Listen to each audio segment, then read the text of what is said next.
മഹാലക്ഷ്മി സീരിയലിൻ്റെ ഇന്നത്തെ എപ്പിസോഡിൻ്റെ promo review വിശേഷങ്ങളിലേക്ക് എല്ലാവർക്കും സ്വാഗതം. അങ്ങനെ നമ്മളുടെ കണ്ണൻ്റെ കാര്യങ്ങളൊക്കെ ദുർഗ കൃത്യമായി തന്നെ ശ്രദ്ധിക്കുന്നുണ്ട്. കണ്ണനക്ക് സമയത്തിന് മരുന്നും വെള്ളമൊക്കെ കൊടുക്കുന്ന സമയത്ത് കണ്ണൻ പറയുന്നുണ്ട്, അമ്മയുടെ ഈ സ്നേഹം കാണുമ്പോൾ എനിക്കിപ്പോൾ സന്തോഷമാണ്, പക്ഷേ എനിക്കിതൊന്നും വിശ്വസിക്കാൻ പറ്റണില്ല അമ്മേ, എന്തായാലും അമ്മ മാറിയെന്ന് തന്നെയാണ് ഞാൻ വിചാരിക്കണേന്ന് പറയുമ്പം ഈ ദുർഗ പറയുന്നുണ്ട്, ഞാൻ ശരിക്കും മാറി മോനെ, ഇനി എനിക്ക് പഴയ ഞാനാവാനൊന്നും പറ്റില്ല. പണ്ട് നിൻ്റെ അച്ഛൻ എന്നെ വിവാഹം ചെയ്ത് കൊണ്ടുവന്ന സമയത്ത് എനിക്ക് നിന്നെ വലിയ സ്നേഹമായിരുന്നു. ഇപ്പം എനിക്ക് അതിലും കൂടുതൽ നിന്നോട് സ്നേഹം തോന്നുന്നുണ്ട്. എൻ്റെ മകനേക്കാളും കൂടുതൽ ഞാൻ നിന്നെ സ്നേഹിക്കണേന്ന് പറയുമ്പോൾ കണ്ണൻ പറയുന്നുണ്ട്, എനിക്ക് എന്നാലും വിശ്വസിക്കാൻ പറ്റില്ല അമ്മേ, അമ്മ വിഷമിക്കരുത്, അതെൻ്റെ തെറ്റല്ല, അമ്മയും ഉണ്ണി എല്ലാവരും എന്നോട് പെരുമാറിക്കൊണ്ടിരിക്കുന്നത് ഇങ്ങനെയല്ലേ, എന്തായാലും ഇപ്പോഴത്തെ സംഭവത്തിൽ അമ്മയ്ക്ക് പങ്കില്ല എന്ന് അറിഞ്ഞതിൽ എനിക്ക് സന്തോഷമുണ്ടെന്ന് പറയുമ്പം ഇല്ല മോനെ, ഞാൻ അറിഞ്ഞിട്ട് പോലുമില്ല, ഇത് അവനും അവളും കൂടി ചെയ്തതാണ്. എനിക്കിപ്പോൾ ഉള്ള ഏക വിഷമം എൻ്റെ മോനൊരു മാറ്റവും ഇല്ലല്ലോ എന്ന് ഓർത്തിട്ടാണ്. അവൻ്റെ അച്ഛൻ്റെ മരണം അവനെ മാറ്റുമെന്നാണ് ഞാൻ വിചാരിച്ചത്, പക്ഷേ എന്നിട്ടും അവൻ മാറിയിട്ടില്ല. ഇപ്പോഴും അവന് നിന്നെ കൊല്ലണം എന്നുള്ള വിചാരമുള്ളൂ. പിന്നെ അവൻ്റെ ഭാര്യയും അങ്ങനെ തന്നെയാണല്ലോ, കൊലയാളിയുടെ മോളായതുകൊണ്ട് തന്നെ അവൾക്കും മറ്റുള്ളവരെ കൊല്ലണം എന്നുള്ള ചിന്ത മാത്രമേ ഉള്ളൂ.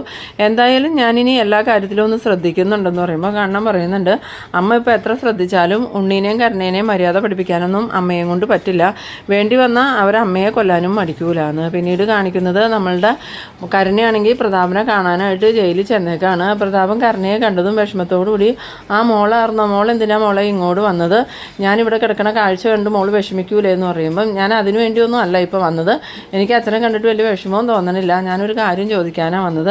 ആ കണ്ണേട്ടൻ നടക്കണ വിവരം അച്ഛനെ അറിയാറുന്നില്ലേന്ന്. അന്നേരം ഈ പ്രതാപനാണെങ്കിൽ അത്ഭുതത്തോടു കൂടി കരുണയെ നോക്കുമ്പം മോളോട് ഇത് ആരാ പറഞ്ഞ്, മോളെന്താ ഇങ്ങനെ ചോദിക്കണേന്ന് ചോദിക്കുമ്പം എന്നോട് ആരും പറഞ്ഞതൊന്നുമല്ല, അയാൾ എൻ്റെ മുന്നിൽ ഇപ്പോൾ നടക്കണത്, അത് കണ്ടിട്ട് ഞാൻ എൻ്റെ മുത്തശ്ശിയോട് ചെന്ന് പറഞ്ഞപ്പം മുത്തശ്ശിക്ക് വലിയ ഞെട്ടലൊന്നും ഉണ്ടായില്ല. പിന്നീട് എൻ്റെ അമ്മയെ പറഞ്ഞത് നാളുകൾക്ക് മുമ്പേ അച്ഛനും മുത്തശ്ശിയും ആ സത്യം അറിഞ്ഞതാണ്, എന്നിട്ട് എന്താ അച്ഛൻ എന്നോടത് മറച്ചു വെച്ചതെന്ന് ചോദിക്കുമ്പം മോൾക്ക് വിഷമാവുമല്ലോ എന്ന് കരുതിയാണ് ഞാനത് മറച്ചു വെച്ചേ. അപ്പോൾ അച്ഛന് കാര്യങ്ങളൊക്കെ അറിയാം, അയാൾ നടക്കുന്നത് എനിക്ക് താല്പര്യമുള്ള കാര്യമല്ലാന്ന്. എന്നിട്ട് അച്ഛൻ അയാൾ നടന്നു എന്ന് പറഞ്ഞിട്ട് തിരിച്ചൊന്നും ചെയ്യാതിരുന്ന എന്താണെന്ന് ചോദിക്കുമ്പം അപ്പോഴേക്കും കാര്യങ്ങളൊക്കെ കൈവിട്ട് പോയില്ലേ മോളെ, ഞാൻ ജയിലിലും ആയില്ലേ, ഇനിയിപ്പോൾ എന്ത് ചെയ്യാനാ, എന്തായാലും ഇനി അവരെ ഒന്നും ചെയ്യാൻ പറ്റുമെന്ന് എനിക്ക് തോന്നണില്ല എന്ന് പറയുമ്പം കാരണം പറയുന്നുണ്ട്, അച്ഛനാ പറഞ്ഞത് നേരെ, കഴിഞ്ഞ ദിവസം ഉണ്ണിയേട്ടനെ അയാളുടെ ഏട്ടനെ കൊല്ലാനായിട്ട് ഒന്നും കൂടി ശ്രമിച്ചായിരുന്നു, എന്നിട്ടിപ്പോൾ കാലൊടിഞ്ഞ് വീൽ ചെയറിലാണ് ഇരിക്കണേന്ന്. എന്തായാലും അയാളുടെ ചേട്ടന് വീൽ ചെയർ ഉള്ളതായതുകൊണ്ട് അങ്ങനെ ഒരു ഉപകാരം കിട്ടിയില്ലെങ്കിൽ പിന്നെ പിശുക്കൻ വീൽ ചെയറും വാങ്ങാണ്ട് നടന്നിരുന്നു. ആ സമയത്ത് പ്രതാപൻ ചോദിക്കുന്നുണ്ട്, മോൾ എന്തൊക്കെയാണ് ഈ പറയണേ, ഉണ്ണി എങ്ങനെയാണ് വീൽ ചെയറിലായ, ഉണ്ണിയുടെ കാലം എങ്ങനെയാണ് ഒടിഞ്ഞതെന്ന് ചോദിക്കുമ്പം അത് വേറൊന്നുമല്ല, ഉണ്ണിയേട്ടൻ ഒരു ഗുണ്ടേനെ വിളിച്ചിട്ട് കണ്ണേട്ടൻ്റെ റൂമിലെ AC-യിൽ വിഷവാതകം നിറച്ചായിരുന്നു.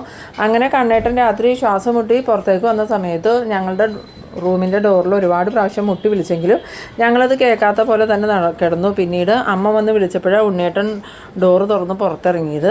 അങ്ങനെ അമ്മയുടെ നിർബന്ധത്തിന് ഉണ്ണിയേട്ടൻ കണ്ണേട്ടനെ ആസ്പത്രിയിലേക്ക് കൊണ്ടുപോയി. പക്ഷേ അമ്മ കൂടെ ചെല്ലാമെന്ന് പറഞ്ഞപ്പോൾ ഉണ്ണിയേട്ടൻ സമ്മതിച്ചില്ല. അങ്ങനെ വഴിക്ക് വെച്ച് കാറ് കേടായി എന്നും പറഞ്ഞ് ഉണ്ണിയേട്ടൻ അയാൾ മരിക്കാൻ വേണ്ടിയിട്ട് കാർ ഓഫ് ചെയ്തിട്ട സമയത്ത് അങ്ങോട്ടേക്ക് മാർക്കോയും ആ ലോപ്പസും വന്നു. ലോപ്പസ് കണ്ണേട്ടനെ ആസ്പത്രിയിലേക്കും കൊണ്ടുപോയി. ഉണ്ണിയേട്ടനെ മാർക്കോയുടെ വീട്ടിൽ കൊണ്ടുപോയി കെട്ടിയിട്ടു.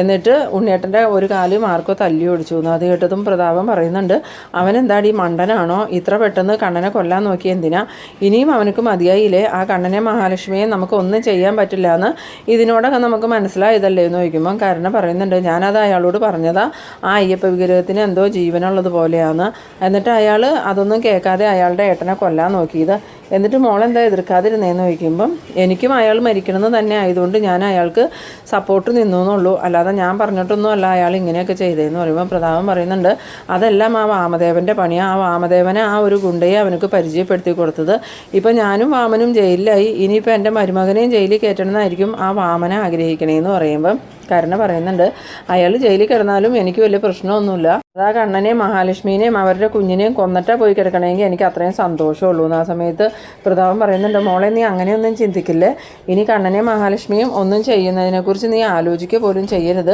ഇനി അവരെ എന്തെങ്കിലും ചെയ്തിട്ടുണ്ടെങ്കിൽ നമ്മളുടെ വീടും സ്ഥലവും എല്ലാം പോകും മോളെ, പിന്നെ നമുക്ക് ജീവിക്കാൻ ഒരു വഴി ഉണ്ടാവില്ല, മോൾ ഈ സമയത്ത് ഉണ്ണിയുടെ ഒപ്പം കമലേശ്വരത്ത് വേണം, ഇല്ലെങ്കിൽ മോൾക്ക് ജീവിക്കാൻ വേറെ മാർഗ്ഗമൊന്നും ഉണ്ടാവില്ല എന്ന് പറയുമ്പോൾ കരുണ പറയുന്നുണ്ട്, അതിനെന്തിനാണ് ഞാൻ കമലേശ്വരത്ത് നിൽക്കണേ, എനിക്ക് ജീവിക്കാൻ എൻ്റെ മുത്തശ്ശിയുടെ വീടും സ്ഥലവും അതുപോലെ മുത്തശ്ശിയുടെ ബാങ്ക് ബാലൻസ് ഒക്കെ ഉണ്ടല്ലോ എന്ന് പറയുമ്പം പ്രതാപനാണെങ്കിൽ കരുണയോട് എന്ത് പറയണമെന്ന് അറിയാതെ ഇങ്ങനെ നിൽക്കുന്നുണ്ട്. പ്രതാപന് കരുണയോട് പറയാനും പറ്റില്ല. ആ സമ്പാദ്യമെല്ലാം ഉണ്ണിയുടെ പേരിൽ എഴുതി കൊടുത്തിട്ടാണ് ഉണ്ണി കരുണയെ കമലേശ്വരത്തേക്ക് കൊണ്ടുപോയെന്ന്. അതറിഞ്ഞു കഴിഞ്ഞാൽ എൻ്റെ മോൾ ആകെ തകർന്നു പോകുമല്ലോ എന്നൊക്കെ ഇങ്ങനെ മനസ്സിൽ വിചാരിച്ചുകൊണ്ട് പ്രതാപനാണെങ്കിൽ കരുണയോട് പറയുന്നുണ്ട്, അതൊക്കെ ശരിയാ മോളെ, എന്നാലും മോളൊരു കുഞ്ഞിനെ വളർത്തുമ്പം അതിൻ്റെ അച്ഛനും കൂടെ വേണ്ടേ, അതുകൊണ്ട് മോൾ എന്തായാലും കമലേശ്വരത്ത് തന്നെ ജീവിക്കണം. അതുകൊണ്ട് ഞാൻ പറയണത് മോളിപ്പോൾ അനുസരിക്കണം. തൽക്കാലം നമ്മൾ കണ്ണനെ മഹാലക്ഷ്മിയെ ഉപദ്രവിക്കാനൊന്നും പോകണ്ട, ഒതുങ്ങി നിന്നാൽ മതി. ഞാനും വാമേട്ടനും ജയിലിൽ നിന്ന് ഇറങ്ങട്ടെ, അതുവരെയും അവർ സന്തോഷമായിട്ട് ജീവിച്ചോട്ടെ, അതിനുശേഷം അവരെന്ത് ചെയ്യണമെന്ന് നമുക്ക് തീരുമാനിക്കാം. അന്നേരം കരുണ പറയുന്നുണ്ട്, നൂലുകെട്ട് കഴിഞ്ഞാൽ അയാൾ എന്തായാലും ആ ലക്ഷ്മീനെയും കുഞ്ഞിനെയും കൊണ്ട് കമലേശ്വരത്തേക്ക് വരും. അങ്ങനെ കമലേശ്വരത്ത് ആ കണ്ണനും ലക്ഷ്മിയും അവരുടെ കുഞ്ഞുമായിട്ട് സന്തോഷത്തോടു കൂടി ജീവിക്കുന്നത് കാണാൻ എനിക്ക് പറ്റില്ല. അതുകൊണ്ട് വേറെ നിവൃത്തിയൊന്നും ഇല്ലെങ്കിൽ ഞാൻ 3 എണ്ണത്തിനെയും കൊന്നു കളയുന്നു. അത് കേട്ടതും പ്രതാപനാണെങ്കിൽ ഇങ്ങനെ ഭയത്തോടു കൂടി കരുണയെ നോക്കി നിൽക്കുന്നുണ്ട്. പിന്നീട് കാണിക്കുന്നത് നമ്മളുടെ കണ്ണനാണെങ്കിൽ മഹാലക്ഷ്മിയെ കാണാൻ വന്നേക്കാണ്. മഹാലക്ഷ്മി കണ്ണനെ കണ്ടതും, കണ്ണേട്ട ഞാൻ കണ്ണേട്ടന് വിളിച്ചിരുന്നല്ലോ, എന്നിട്ട് എന്താ കണ്ണേട്ടൻ ഫോൺ എടുക്കാതിരുന്നതെന്ന് ചോദിക്കുമ്പം അത് എടുക്കാൻ പറ്റാത്തൊരു സാഹചര്യമായി പോയി മഹി. എന്തായാലും ഞാനിപ്പോൾ നിങ്ങളുടെ മുന്നിൽ ഇങ്ങനെ ജീവനോടെ നിൽക്കുന്നുണ്ടല്ലോ, അത് തന്നെ ദൈവത്തിൻ്റെ വലിയ അനുഗ്രഹം എന്ന് പറയുമ്പം ഈ മഹാലക്ഷ്മിയും അനന്തു ലേഹ്യം ഒന്നും മനസ്സിലാവാത്ത പോലെ കണ്ണനെ നോക്കുന്നുണ്ട്. എന്നിട്ട് കണ്ണനോട് ചോദിക്കുന്നുണ്ട്, അതെന്താ കണ്ണാ നീ അങ്ങനെ പറഞ്ഞ്, നിനക്ക് എന്താ സംഭവിച്ചതെന്ന് ചോദിക്കുമ്പം കണ്ണനാണെങ്കിൽ ഈ ഉണ്ണി ഗുണ്ടകളെ കൂട്ടി വന്ന് കണ്ണൻ്റെ റൂമിലെ AC വിഷവാതകം നിറച്ചതും, അത് കഴിഞ്ഞ് രാത്രി ഉറങ്ങാൻ കിടന്ന കണ്ണന് ശ്വാസമുട്ടലുണ്ടായി. കണ്ണൻ ഉണ്ണിയുടെ റൂമിൽ പോയി മുട്ടി വിളിച്ചതും ഉണ്ണി ഡോറ് തുറക്കാതിരുന്നിട്ട് പിന്നെ ദുർഗ വന്ന് മുട്ടി വിളിച്ച് ഉണ്ണിയുടെ കൂടെ കാറിൽ കണ്ണനെ കയറ്റി വിട്ടതും, വഴിക്കെത്തിയപ്പോൾ കാറ് കേടായി എന്നും പറഞ്ഞ് ഉണ്ണി കണ്ണൻ മരിക്കാൻ വേണ്ടി വെയിറ്റ് ചെയ്തതും, ആ സമയത്ത് നിവൃത്തിയില്ലാതെ കണ്ണൻ എഴുന്നേറ്റ് ഉണ്ണിയുടെ അടുത്തേക്ക് ചെന്നതും, അങ്ങനെ നടക്കണ കണ്ട കണ്ണനെ കൊല്ലാൻ വേണ്ടിയിട്ട് ഉണ്ണി റോട്ടിലോട്ട് തള്ളിയിട്ടതും, ആ സമയം തന്നെ മാർക്കോയും ലോപ്പസും വന്ന് കണ്ണനെ ആസ്പത്രിയിൽ കൊണ്ടുപോയതും, പിന്നീട് മാർക്കോ ഈ ഉണ്ണിയുടെ ഒരു കാല് തല്ലി ഒടിച്ചതും എല്ലാ കാര്യങ്ങളും ഈ കണ്ണൻ മഹാലക്ഷ്മിയോടും ലേഹയോടും അനന്തുവിനോടും പറയുന്നുണ്ട്. അത് കേട്ട് കഴിഞ്ഞതും മഹാലക്ഷ്മി ചോദിക്കുന്നുണ്ട്, എന്നാലും കണ്ണേട്ടന് എന്തെങ്കിലും സംഭവിച്ചു പോയായിരുന്നെങ്കിലോ എന്ന് ചോദിക്കുമ്പം, അതല്ലേ ഞാൻ പറഞ്ഞത്, ദൈവത്തിൻ്റെ അനുഗ്രഹം കൊണ്ടാണ് ഞാനിപ്പോൾ രക്ഷപ്പെട്ടത്. ആ സമയത്ത് മാർക്കോയും ലോപ്പസും കൃത്യമായിട്ട് അവിടെ വന്നില്ലായിരുന്നെങ്കിൽ ഞാനിപ്പോൾ ജീവനോടെ ഉണ്ടാവില്ലായിരുന്നു. ശരിക്കും ഉണ്ണി എന്നെ കൊല്ലാൻ വേണ്ടി തന്നെയാണ് അവിടെ കാറ് നിർത്തിയിട്ടത്. ആ സമയത്ത് ലേഖ പറയുന്നുണ്ട്, എന്തായാലും മാർക്കോ വന്നതുകൊണ്ടാണ് കണ്ണേട്ടന് ഇപ്പോൾ ജീവനോടെ ഉള്ളത്. അങ്ങനെയുള്ളൊരു വീട്ടിലേക്ക് മഹിയെയും കുഞ്ഞിനെയും എങ്ങനെ കൊണ്ടുപോകും കണ്ണേട്ടാന്ന് ചോദിക്കുമ്പോൾ അനന്തവും പറയുന്നുണ്ട്, അത് ശരിയല്ലോ കണ്ണ, ഇനി മഹീനെയും കുഞ്ഞിനെയും അങ്ങോട്ട് കൊണ്ടുപോയി ചെന്നാൽ എന്തായാലും ഉണ്ണിയും കരുണയും ആ കുഞ്ഞിനെയും മഹീനെയും അപകടപ്പെടുത്താൻ നോക്കും. അതുകൊണ്ട് മഹിയും കുഞ്ഞും ഇവിടെ തന്നെ നിൽക്കട്ടെ, അത് കഴിഞ്ഞ് നമുക്ക് എവിടെയെങ്കിലും ഒരു വീട് പണിതിട്ട് നമുക്ക് 2 കൂട്ടർക്കും ഒരു വീട്ടിൽ തന്നെ താമസിക്കാടാന്ന് പറയുമ്പം കണ്ണൻ പറയുന്നുണ്ട്, അതൊക്കെ നമുക്ക് ആലോചിക്കാടാ, എന്തായാലും ഉണ്ണി ഇപ്പോൾ കാലൊടിഞ്ഞിരിക്കുന്നത് കൊണ്ട് കുറച്ച് ദിവസത്തേക്ക് ഉണ്ണീനെ കൊണ്ട് പ്രശ്നമൊന്നും ഉണ്ടാവില്ല എന്ന് പറയുമ്പോൾ ലേഖ പറയുന്നുണ്ട്, ഉണ്ണീനെ കൊണ്ട് കുഴപ്പമില്ല എന്ന് പറഞ്ഞിട്ട് എന്താ കാര്യം, ആ കരുണ വെറുതെ ഇരിക്കുമെന്ന് കണ്ണേട്ടന് തോന്നുന്നുണ്ടോ, അല്ലെങ്കിൽ തന്നെ കണ്ണേട്ടൻ ഒരിക്കലും നടക്കില്ല എന്നുള്ള സന്തോഷത്തിലാണ് അവളിരുന്നത്. ഇപ്പോൾ കണ്ണേട്ടൻ നടക്കുമെന്ന് അറിഞ്ഞതോടുകൂടി അവളുടെ പക ഒന്നും കൂടെ കൂടിയിട്ടുണ്ടാവും.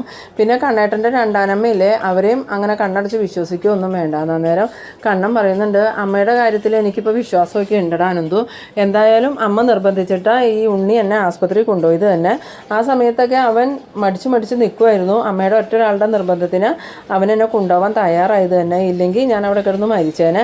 അമ്മ അവനക്ക് സപ്പോർട്ടായിരുന്നെങ്കിൽ ഒരിക്കലും അമ്മ എന്നെ ആസ്പത്രി കൊണ്ടുപോകാൻ പറഞ്ഞാൽ അവനെ നിർബന്ധിക്കില്ലായിരുന്നു എന്ന് പറയുമ്പം മഹാലക്ഷ്മി പറയുന്നുണ്ട്, എനിക്കും അങ്ങനെ തന്നെയാണ് തോന്നണം കണ്ണേട്ടാ, എന്തായാലും അച്ഛൻ്റെ മരണം അറിഞ്ഞതോടുകൂടി അമ്മയ്ക്ക് ചെറിയ മാറ്റങ്ങളൊക്കെ ഉണ്ട്, പക്ഷേ ഉണ്ണിയും കരുണയും ഒരിക്കലും മാറുമെന്ന് എനിക്ക് തോന്നണില്ല. എന്തായാലും അവൾ എൻ്റെ അനുജത്തിയാണെങ്കിലും അവൾക്ക് എപ്പോഴും എൻ്റെ നാശം കാണണം എന്നുള്ള വിചാരം മാത്രമേ ഉള്ളൂ. അതുകൊണ്ട് ഞാനും കുഞ്ഞും കമലേശ്വരത്തേക്ക് വന്നിട്ടുണ്ടെങ്കിൽ എന്നെ മാത്രമല്ല ഒന്നും അറിയാത്ത നമ്മളുടെ കുഞ്ഞിനെ വരെയും അവൾ കൊല്ലാൻ ശ്രമിക്കുന്നു. ആ സമയത്ത് ലേഖ പറയുന്നുണ്ട്, അത് മഹി പറഞ്ഞത് നേരാ, എന്തായാലും കുഞ്ഞിൻ്റെയും മഹിയുടെയും സുരക്ഷിതത്വത്തിന് വേണ്ടി ഇവിടെ തന്നെ താമസിക്കണേ നല്ലത്. ഇനിയിപ്പോൾ കണ്ണേട്ടൻ അങ്ങോട്ട് പോകാൻ തീരുമാനിച്ചാൽ തന്നെ മഹിയെയും കുഞ്ഞിനെയും ഞാൻ വിടില്ല. അങ്ങനെ വിടണമെന്നുണ്ടെങ്കിൽ കണ്ണേട്ടൻ എത്രയും പെട്ടെന്ന് ആ ഉണ്ണീനെയും കരുണേനെയും അവിടെ നിന്ന് അടിച്ച് പുറത്താക്കണം. ആ സമയത്ത് അനന്തവും പറയുന്നുണ്ട്, അത് തന്നെയാണ് വേണ്ടേ കണ്ണ, ഇത്രയും ദ്രോഹം ചെയ്തവരെ വീണ്ടും നീ അവിടെ താമസിപ്പിച്ചേക്കണേ എന്തിനാ, ഇനിയും അവരവിടെ നിന്നുകൊണ്ട് തന്നെ നിന്നെയും മഹീനെയും കുഞ്ഞിനെയും ദ്രോഹിക്കും. പിന്നീട് കാണിക്കുന്നത് നമ്മളുടെ കരുണേനെയാണ്. കരുണയാണെങ്കിൽ തിരിച്ച് മുത്തശ്ശിയുടെ അടുത്തേക്ക് തന്നെ വന്നേക്കാണ്. ആ സമയത്ത് മുത്തശ്ശി വന്നിട്ട് കരുണയോട് ചോദിക്കുന്നുണ്ട്, എന്തായി മോളെ, ജയിലിൽ പോയിട്ട് നീ പ്രതാപനെ കണ്ടോയെന്ന് ചോദിക്കുമ്പോൾ ആ കണ്ടു, എന്നിട്ട് പ്രതാപൻ എന്താ പറഞ്ഞതെന്ന് ചോദിക്കുമ്പം എന്നോട് ഒന്നിനും പോകാതെ അടങ്ങി ഒതുങ്ങിയിരിക്കാനാണ് അച്ഛൻ പറയണേ. എനിക്കങ്ങനെ അടങ്ങി ഒതുങ്ങിയിരിക്കാനൊന്നും പറ്റില്ല. എന്തായാലും അച്ഛൻ തന്നെയല്ലേ എനിക്കിതുപോലെ ഒരു ജീവിതം ഉണ്ടാക്കി തന്നത്. വിവാഹത്തിന് മുമ്പ് അച്ഛൻ എന്നോട് എന്താ പറഞ്ഞത്, ആ മഹാലക്ഷ്മി എൻ്റെ വേലക്കാരിയായിട്ട് അവിടെ ജീവിക്കുമെന്നല്ലേ. ഇതിപ്പോൾ അവൾ സർവ്വ സൗഭാഗ്യമായിട്ട് ഭാര്യയായിട്ട് ജീവിക്കുമ്പം എനിക്കൊരു സൗഭാഗ്യമില്ലാതെ ഞാൻ അവളുടെ അടിമയായിട്ട് അവിടെ ജീവിക്കേണ്ടി വരും. അതിൽ നല്ലത് ഞാൻ ഇവിടെ തന്നെ ജീവിക്കണേ എന്ന് പറയുമ്പം പ്രതാപൻ്റെ അമ്മ പറയുന്നുണ്ട്, മോളെ നീ ഒരിക്കലും ഇതുപോലെ ഒന്നും ചിന്തിക്കരുത്, നീ ഇപ്പോൾ ജീവിക്കേണ്ടത് ആ ഉണ്ണിക്കുട്ടൻ്റെ കൂടെ തന്നെയാന്ന് പറയുമ്പോൾ കരുണ പറയുന്നുണ്ട്, ഞാൻ എന്തിനാ അയാളുടെ കൂടെ ജീവിക്കണേ, അയാളാണെങ്കിൽ പിശുക്കന, ഇപ്പം തന്നെ ഏട്ടനെ കൊല്ലാൻ നോക്കിയതിന് ആ മാർക്കും അയാളുടെ ഒരു കാലൊടിച്ചു. ഇനി അയാൾ അവരെ വേറെ എന്തെങ്കിലും ചെയ്യാൻ ശ്രമിച്ചാൽ മിക്കവാറും മാർക്കും അയാളെ കൊന്നു കളയുന്ന ആ സമയത്ത് പ്രതാപൻ്റെ അമ്മ പറയുന്നുണ്ട്, എൻ്റെ പൊന്നു മോളെ നീ ഇങ്ങനെയൊക്കെ പറയല്ലേ, അവനൊക്കെ എന്തെങ്കിലും സംഭവിച്ചാൽ പിന്നെ നീ എങ്ങനെ ജീവിക്കുമെന്ന് പറയുമ്പം അതിനല്ലേ എൻ്റെ മുത്തശ്ശി ഉള്ളതെന്ന് പറയുന്നു. ആ സമയത്ത് പ്രതാപൻ്റെ അമ്മ മനസ്സിൽ വിചാരിക്കുന്നുണ്ട്, എൻ്റെ മോൾക്ക് കിട്ടേണ്ട സ്വത്തൊക്കെ അവന് കൊടുത്തു എന്ന് ഞാൻ എങ്ങനെ എൻ്റെ മോളോട് പറയും, അല്ലെങ്കിൽ തന്നെ എൻ്റെ കുഞ്ഞ് ആകെ തകർന്ന് നിൽക്കുക. ഇപ്പോൾ കണ്ണൻ എഴുന്നേറ്റ് നടന്നതോടുകൂടി എൻ്റെ കുഞ്ഞിൻ്റെ തകർച്ച പൂർത്തിയായി. ഇനി എൻ്റെ കുഞ്ഞിന് അനുഭവിക്കേണ്ട സ്വത്തെല്ലാം ആ ഉണ്ണിക്ക് ഞാൻ കൊടുത്തെന്ന് പറഞ്ഞാൽ എൻ്റെ കുഞ്ഞ് വലിയ ആത്മഹത്യ ചെയ്യൂല ഭഗവാനെ എന്നൊക്കെ ഇങ്ങനെ മനസ്സിൽ വിചാരിച്ചുകൊണ്ട് നിൽക്കുന്നുണ്ട്. ആ സമയത്ത് മോഹിനി അങ്ങോട്ട് വരുന്നുണ്ട്. മോഹിനി വന്നിട്ട്, നീ അച്ഛനെ കാണാൻ പോയിട്ട് എന്താ എടി, അച്ഛനെ എന്താ പറഞ്ഞത്, അച്ഛൻ ഇനിയും ഉപദേശിച്ചില്ലേ കണ്ണനെ കൊല്ലാൻ പറഞ്ഞെന്ന് ചോദിക്കുമ്പോൾ അമ്മ ഒന്നും മിണ്ടാതെ പോയിക്കോട്ടെ, അല്ലെങ്കിൽ തന്നെ ഞാനിവിടെ തലയ്ക്ക് വെളിവില്ലാതെ നിൽക്കാം. ആ സമയത്ത് മോഹിനി ചോദിക്കുന്നുണ്ട്, നിനക്കെന്തിനാ തലയ്ക്ക് വെളിവില്ലാതാവണേ, നീ മറ്റുള്ളവരുടെ തലയ്ക്ക് പ്രശ്നം ഉണ്ടാക്കണോളല്ലേ എന്ന് ചോദിക്കുമ്പം അമ്മ എന്തായാലും അധികം സന്തോഷിക്കുകയൊന്നും വേണ്ട, ലക്ഷ്മി അധിക കാലമൊന്നും കണ്ണൻ്റെയും കുഞ്ഞിൻ്റെയും കൂടെ സന്തോഷമായിട്ട് ജീവിക്കില്ല, അതിന് ഞാൻ സമ്മതിക്കില്ല എന്ന് പറയണം. അന്നേരം മോഹിനി പറയുന്നുണ്ട്, ഇനിയും നീ അവരെ ഉപദ്രവിക്കാൻ ശ്രമിച്ചിട്ടുണ്ടെങ്കിൽ നിൻ്റെ അവസ്ഥ വളരെ പരിതാപകരമാവും. ഇപ്പോഴാണെങ്കിൽ നിൻ്റെ അച്ഛൻ ജയിലില്ല, ഏകദേശം സ്വത്തൊക്കെ കേസ് നടത്തി തന്നെ തീരും. പിന്നെ കണ്ണൻ നഷ്ടപരിഹാരത്തിന് കേസ് കൊടുത്തിട്ടുണ്ടെങ്കിൽ നിൻ്റെ അച്ഛൻ്റെയും മുത്തശ്ശിയുടെയും സർവ്വ സ്വത്തും വിറ്റാലും നഷ്ടപരിഹാരം കൊടുക്കാനുള്ളത് ഉണ്ടാവില്ല. അതുകൊണ്ട് നീ ഒരു കാര്യം ഓർത്തോ, അടങ്ങി ഒതുങ്ങി കണ്ണനെ മഹാലക്ഷ്മിയെ സ്നേഹിച്ച് അവിടെ ജീവിക്കുവാണെങ്കിൽ നിനക്ക് അവിടെ നല്ലോണം ജീവിക്കാം. അതല്ല നിന്റെ അച്ഛൻ്റെയും മുത്തശ്ശിയുടെയും ആ ഉണ്ണിയുടെയും വാക്ക് കേട്ട് ഇനി മോളെയും കണ്ണനെയും ഉപദ്രവിക്കാനാ നീ നോക്കണമെങ്കിൽ ഉറപ്പായിട്ടും കണ്ണനും മഹാലക്ഷ്മിയും നിന്നെ അവിടെ നിന്ന് ഇറക്കി വിട്ടിട്ടുണ്ടാവുന്ന. അത് കേട്ടതും കരുണയാണെങ്കിൽ പകയോടുകൂടി ഇങ്ങനെ മോഹിനിനെ നോക്കിക്കൊണ്ട് നിൽക്കുന്ന ആ ഒരു സീനിലാണ് ഈ എപ്പിസോഡ് അവസാനിക്കുന്നത്. എന്തായാലും നമ്മളുടെ കരുണ മഹാലക്ഷ്മിയെ കുഞ്ഞിനെ ഉപദ്രവിക്കാൻ തന്നെയാണ് തീരുമാനിക്കുന്നത്.